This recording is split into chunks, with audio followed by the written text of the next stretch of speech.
What's up, everybody? My name is Darius. Welcome to the Different Church YouTube campus. A couple things I need you to do before we jump into today's message.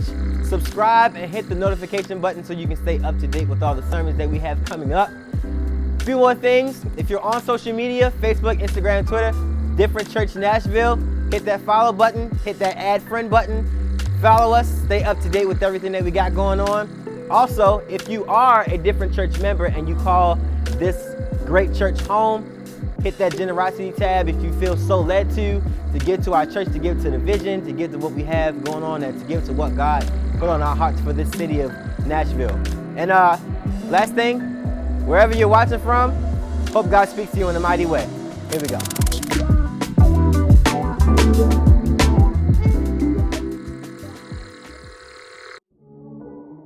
It's the vibe for me. It's your vibe for me.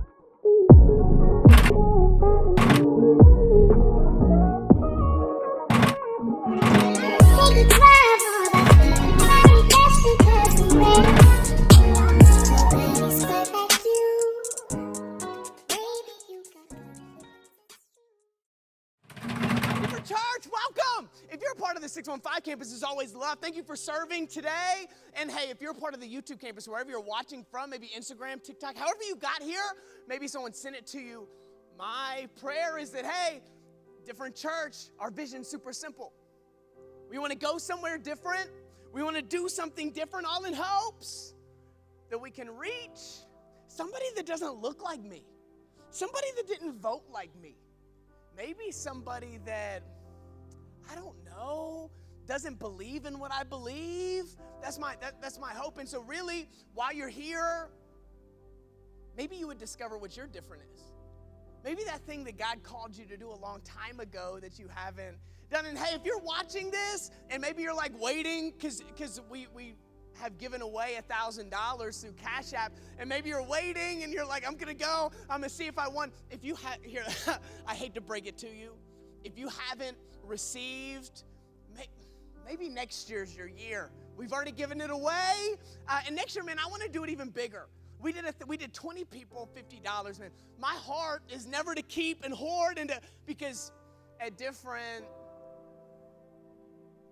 if Jesus was to come back tomorrow, I don't want any money left in my bank account. I want to bless as many people as possible. I want to do next summer 50 people, $50. That's $2,500. So every year, man, I want to give more. I don't want to get more stingy. But if you're watching this, we've already given away the money. I'm sorry. Maybe next year. We're in a series called It's the Blank for Me. And I don't know how caught up you are on pop culture or anything like that. But there's a song that says it's the one word. I'm not going to sing it. Everybody makes fun of me when I sing it. It's the vibe for me. Vibe meaning emotion, your heart. It's the vibe for me. And how many of us know the vibe runs out? You ever get that new job you'd been praying for and after 2 weeks you hate it? It was the vibe for 2 weeks. I used to date, in middle school. You know how many girlfriends I had that lasted for like 6 days? I saw how she ate her fruit cup. I was like, nah, I don't even want to date you. The vibe was cool, but it runs out. And so if we want to build relationships in our marriage, in our finances, with our job, with God, it's got to be more than the vibe, doesn't it? It's got to be more than emotion. You know how many kids I was a youth pastor for like 10 years, hundreds and thousands of students. You know how many of them made an emotional vibe decision, and then when life hit them, when that bill hit the mail, that vibe ran out, didn't it? It wasn't the vibe anymore. So what is it? So the first thing we talked about, it's the growth for me. If I want my marriage to be everything God created it to be, if I want my finances to be everything, if I want my spiritual life, I've got to grow. And you know what the scary thing is? You don't determine if you've grown. You've got to ask someone else. You want to know if you've grown in your marriage? Because if you ask me, I've been killing it in my marriage. All 8 years we've been married, but I've grown every year. I don't get to decide that. You know who does? Ryan. When I look at my spiritual life, I don't get to decide if I've been killing it and I've been growing. Why don't I ask some people that know who I am spiritually? At your job, don't just assume You know how many jobs I had like in high school that I just thought I was doing really good until I got brought in, I got fired? You don't get to decide if you're killing it, if you're growing. Someone else does, and that's hard. Last week we talked about it's the authenticity, the openness, the realness, being everything God created you to be. Being open. And we talked about how, you know how God wants to sow seeds into your life of blessing. God doesn't sow seed on a football field. You never see a farmer going out to fake turf throwing seed. He wants the real thing. He wants to plant something in you, but he needs the real you, not the fake you. I always think it's funny, churches talk about come as you are, but nobody comes as they are. Why do you think I dress like this? This is me. I just got done mowing my yard. I came out here and I'm preaching. Like, come as you are. Be you. Be real. Because God then, he wants to bless you. Now, it's the blank for me as I look, and this may be the most important one. It's the future for me. It's the vision for me. It's the vision. I don't know what's more important than, you know how many people, we talk about it all the time. They get into the new job, they think that this is what it is, and then after 2 weeks, 3 weeks, a month, I know people that their vision was to get married. So when they get married, they hate it. They don't have a vision for their marriage. The job, they don't have a vision for their finance. They don't have the vision. Or they get into ministry, they start a business. That was the vision. But there has to be something further for your marriage, or it'll die, I promise. Actually, there's a verse, Proverbs 29:18, and I memorized it for this, okay? It's not just, where there is no vision, the people die. People perish. And if vision is important to God, if vision is in this book, it's got to be important to me, right? But I think it's even more important for me because these aren't my real eyeballs. I want to tell you that right now. I wear contacts. So every night, I take them out. I've got glasses, and I don't just have like kind of bad eyesight. Like I'm telling you, my glasses are like Coke bottles. Like if I look at a map, I can see people. Like my eyesight is crazy, okay? So in the morning when I wake up, what's the first thing I do? If you wear glasses, what's the first? Can I tell you? I won't get very far in my day if I can't see. I need glasses. And it really trips me out that there are people that just wake up and see 20/20. Like that is a weird thing to me. That people just wake up and they see things. Like that just trips me out. If I don't have my glasses, if I don't put my contacts on, I don't get very far in life. I will get to the kitchen, try to get to my car, and by the time I get to my car, if I start driving, we're all done.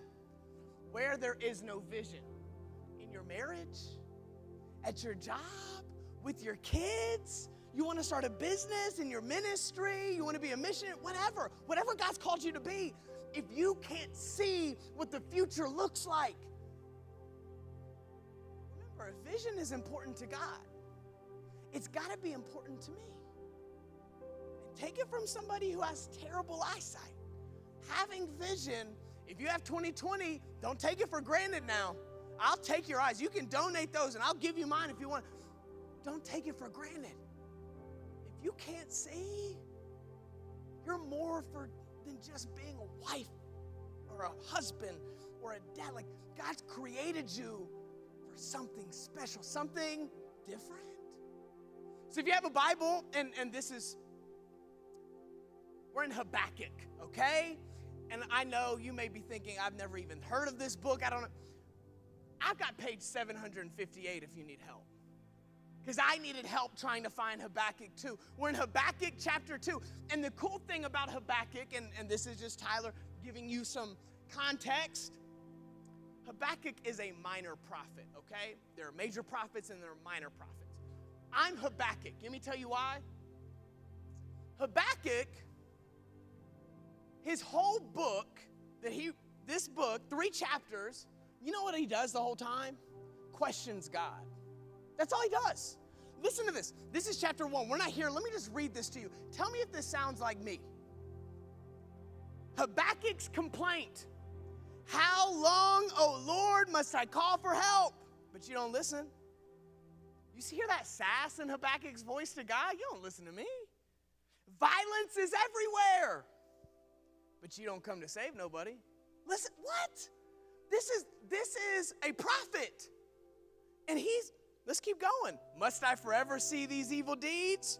Why do I got to watch all this misery? Wherever I look, I see destruction and violence. I'm surrounded by people who love to argue and fight. And look at this. Hey, for people that love the news, this is Habakkuk.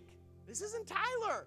The law has become paralyzed and there's no justice in the courts. The wicked far outnumber the righteous, so that justice has become perverted. Why, God? Why are these bad things happening? He's talking about Israel. Why are these bad things happening to good people? You want to know what Tyler's prayers are? Why is this happening, God? I pray, I read, I love you. You know my heart. If Habakkuk's allowed to do it and God responds to him and loves him, God just wants you to talk to him. I think more than anything else, more than saying the right things, the wrong things, I think God just wants you to say a thing. Just talk to him. And this is Habakkuk's cry. God, why? And I don't know where you are in your marriage, if you're in the room, on the YouTube campus, in your marriage, in your finances, and you're just saying, why? Why? You're not alone. Me and Habakkuk are with you, dude. Hey, I'm right here with you, bro. I'm saying the same thing. And so's Habakkuk. And now look, now we're in Habakkuk 2, verse 2. It says the Lord's second reply. So Habakkuk's been talking to God. God's been talking back. And this is what he says back to Habakkuk. Look at this. Then the Lord said to me, write my answer plainly on tablets so that a runner can carry the correct message to others. And look at this. Here come the V word and the F word. Verse 3. The vision is for a future time. It describes the end and it will be fulfilled. If it seems slow in coming, wait patiently, for it will surely take place. It will not be delayed. Look at this. Very first thing, verse 2. Talking about vision. Why is a vision from my life so important? Outside of, remember Proverbs 29:18, where there's no vision, you'll die. That's not a if, it's a when. If vision's important, look at this. Write my vision, write my answer to you plainly on a tablet. Write it down. Listen, I don't know if you need confirmation. Tyler needed confirmation this week. When God speaks, write it down. Write it. I'm not very good at journaling. I'm not. I wish I was. I wish I was better at journaling. I know some pastors that kill it. I know some people that love to journal, that love to write that. I need to be, and I don't know if you're listening, whatever. When God speaks, write it down. It's powerful. It's powerful. You ever find like an old note or an old letter or an old card, and right when you read it, it almost like takes you back to when you wrote it or whenever you got it? Aren't words powerful? Like I remember I'll like go through my Bible and I wrote a note in a part a year ago, 2 years ago, and I'm like, oh snap, this is good. And it takes you back. Write it down. Write the vision God gave you, that thing that nobody knows about, that thing he told you to do in middle school, high school, college, write it down. Write it. I also think God knows, he created us, didn't he? So he knows how we work better than anyone else. So I just decided, what's the difference between somebody that types something down and someone that writes something down? What's the difference, right? They said they went to a college campus and they had two groups of students. One, all semester you take notes by typing. The other group, you take notes by writing. You're going to take your final. We're going to see who's going to do better. You know, every single one of this group, you know who did better? The people that wrote it down. You know why? When you write, and this is, as I was just kind of looking at it a little bit, Googling some stuff, when you write, it causes you to dwell on the word longer. When you just hear it, or when you think it, when I hear cat, it goes in, goes out. But when I write cat, it takes me longer to write it, so I dwell on the words more. He's saying, when I speak, dwell on my words. Spend time with them. Look at them. That thing God called you to, spend time with it. Dwell on it. Write my answer plainly. Not super, he didn't say write it like your, what do they call it, the doctoral thesis. He didn't ask you to do some MLA format to make it a good paper to get a grade. Write it plainly on tablets. Don't forget it. This is what he's given you. Nobody else has it. Just like your testimony, just like your story, no one else has that. That thing God spoke to you, write it down because it's very valuable. But that's not it. You don't just write. Look what it says. Write my answer plainly on tablets so that a runner can carry the correct message to others.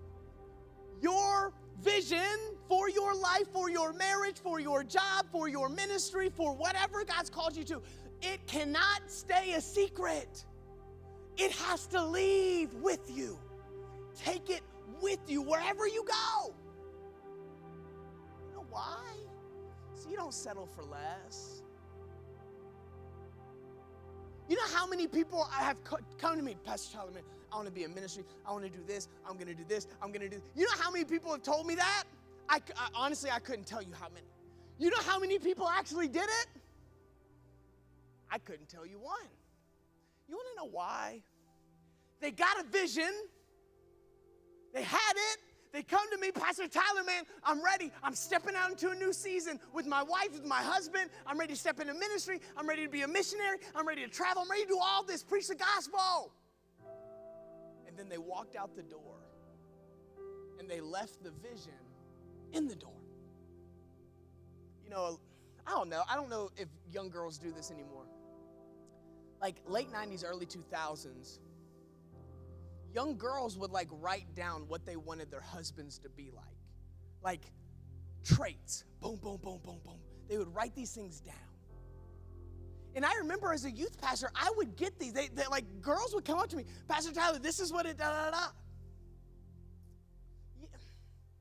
You know what happened to those pieces of paper? They got put in a box somewhere. Then they moved. They started high school, college. Their vision stayed in a box. It says, don't just write this vision down, carry it with you, because there will be seasons where you're going to want to settle. Listen, I'm talking to me. There are going to be seasons financially where that job is exactly what you need, but it's not what God called you to do, but it's what I need right now, so I'm going to do it. No. Does it fit the vision that you're carrying? That husband, that wife, that person that's really trying to get with you, are they on that sheet of paper? Did you carry the vision with you? Because there are going to be seasons where you're going to want to settle. Hey, trust me, when I'm just laying on the couch and one episode turns to 8 episodes, but I know God's called me to read and to grow and to pray, I've got to take my vision to the couch. It's not just with the marriage. It's not just with, it's just living life. I have a vision. God called me to do something. Will I take it to the couch when I'm watching TV? Or in my private life when I'm looking at stuff I know that I shouldn't? When I'm saying stuff, making jokes about stuff, when I'm doing, do I carry the vision? I think that this is, everyone writes down little things that they want to accomplish, but will you take it outside? Or does it get left in a box? And then you wonder why I'm in this relationship, why I'm in this job, why I'm doing this, why I feel this way. You didn't take the vision God gave you back in middle school, high school, college. You just didn't do it. Ask me how I know. I didn't. I'm with you. Write the vision down plainly so that you can carry the correct message to others. And look at this. This is when it gets hard, okay? Writing it down, carrying it. I got it, Tyler. Don't worry about it. This is when it gets hard. What does verse 3 say? This vision, oh, the F word. This vision is for a future time. Not today. Future. Far away. My daughters love, so my daughters still say like it's 7 sleeps away, 6 sleeps away. They love when the birthday is 5 sleeps away. You know when they hate it? When it's 360 sleeps away. This vision is for a future time. Future time. And it's really easy to trust God when you see next week, isn't it? Isn't it easy? Have you ever taken like an eyesight test? I'm really good in this area right here.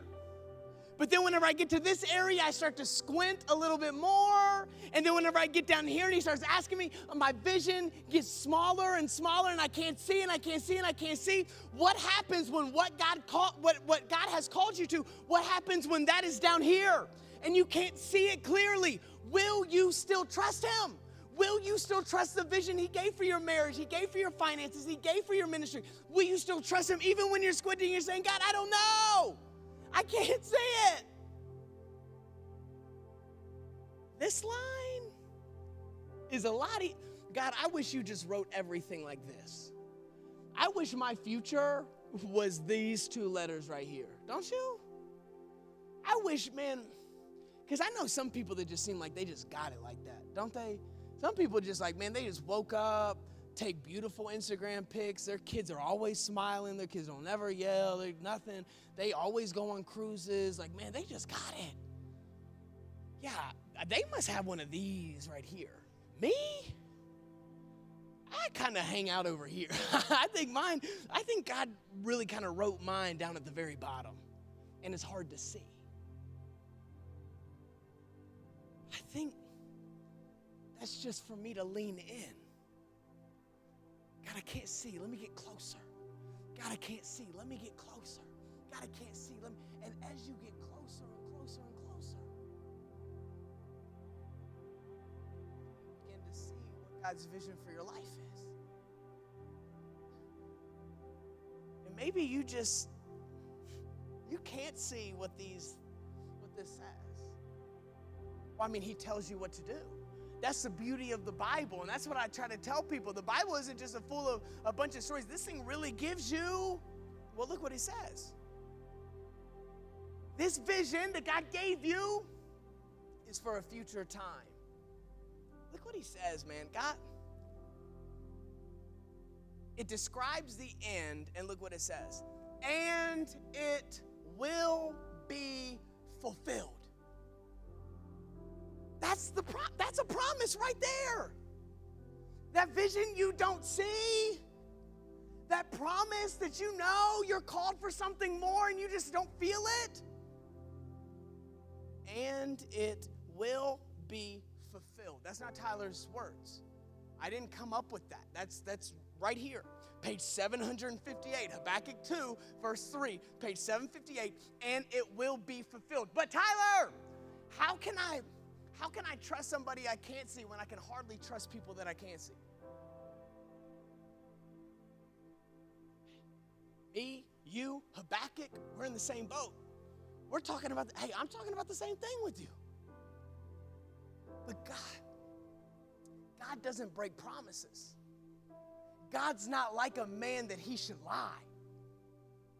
You had a dad that lied. I had a dad that lied. I am a dad that lies. He's not like that. And it will be fulfilled. Trust that. Believe in that. Because when you're squinting, when you can't see, when it's raining outside, when you don't know what's coming, that's what I lean on. This is what I'm holding on to, bro. Wednesday, Thursday, Friday, Saturday, Monday, Tuesday, that's what I'm holding on to. It will be fulfilled.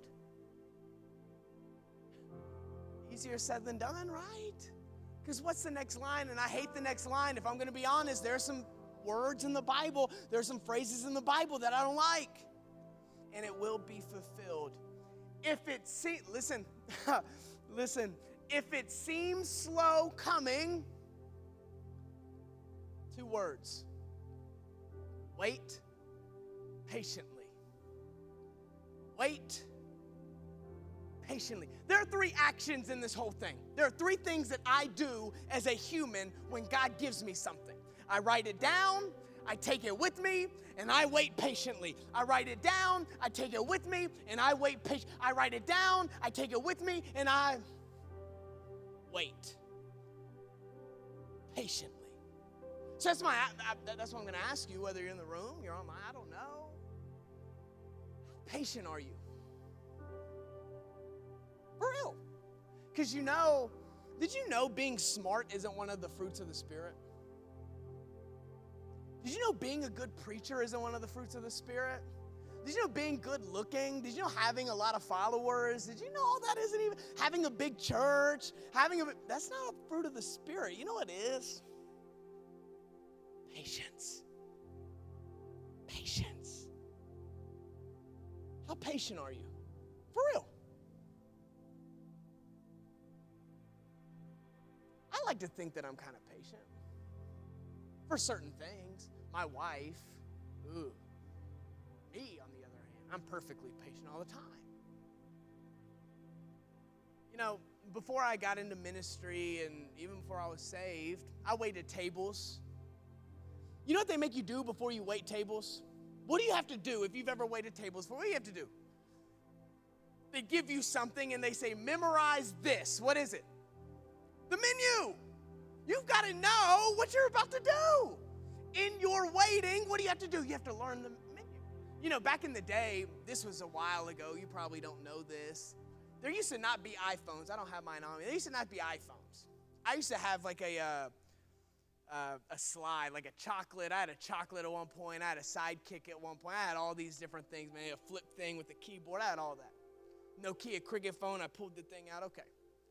When you go to a doctor's office, when you go to a dentist, anything, and you sat in the waiting room, you know what you did in the waiting room? You waited. That's it. There wasn't nothing to do unless you wanted to watch The Price is Right. There's nothing else you can do. But you know what there was next to every chair? A magazine. A couple magazines. And they'd be the most random. There'd be a Cosmopolitan.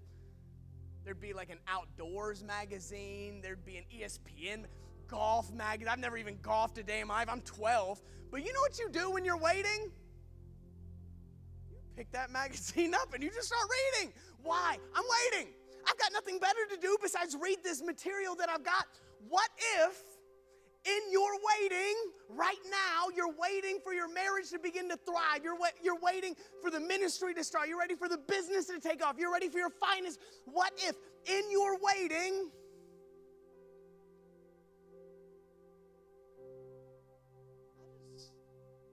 I just picked it up. Do you know how many promises are in this book? I don't. There are a lot of them. I don't know all of them. There are a lot of them.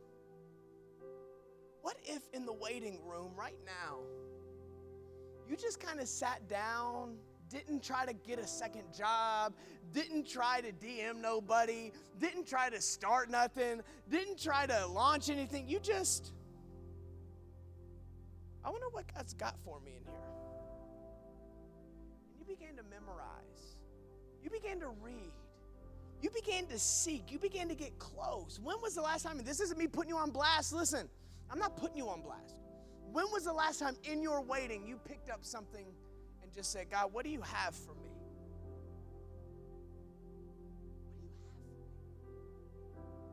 That's my prayer for you wherever you are. It's the vision for me. You wonder why you're anxious. You wonder why you're always on to the next thing, the next relationship, the next business, you might not have a clear vision. And if you want anything to grow, remember, Proverbs 29:18, where there is no vision,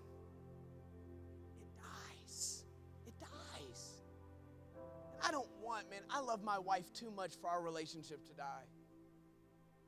I love what I do too much for it to die. I love my kids so much. I don't want our relationship to die. So what do I need to do? I need to have a vision for it. And if you don't know what the vision is, and maybe you're just like, dude, I don't even know. I just want to wake up breathing in the morning. The first one, here's what I would say. I think it's John 10:10, that he came to give you life, and he came to give it to you abundantly. Another translation says overflowing. Or maybe you need another one, Jeremiah 29:11. And hey, if you know the context of that scripture, they're waiting. They're waiting 70 years. For I know the plans. I know the vision I have for you.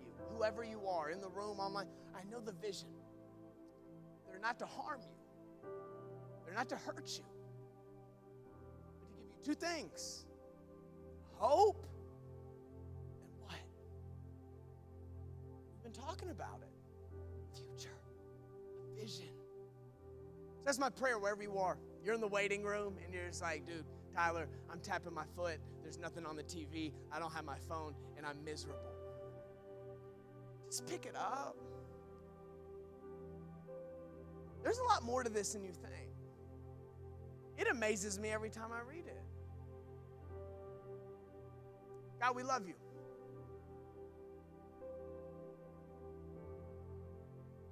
God, we're all in such different walks of life. I just pray that in our seasons of waiting, we'll all wait. Will we all wait patiently? Even when we can't see, even when the future's dim, when it's dark, when it's hard to see. God, I pray that we would chase after you.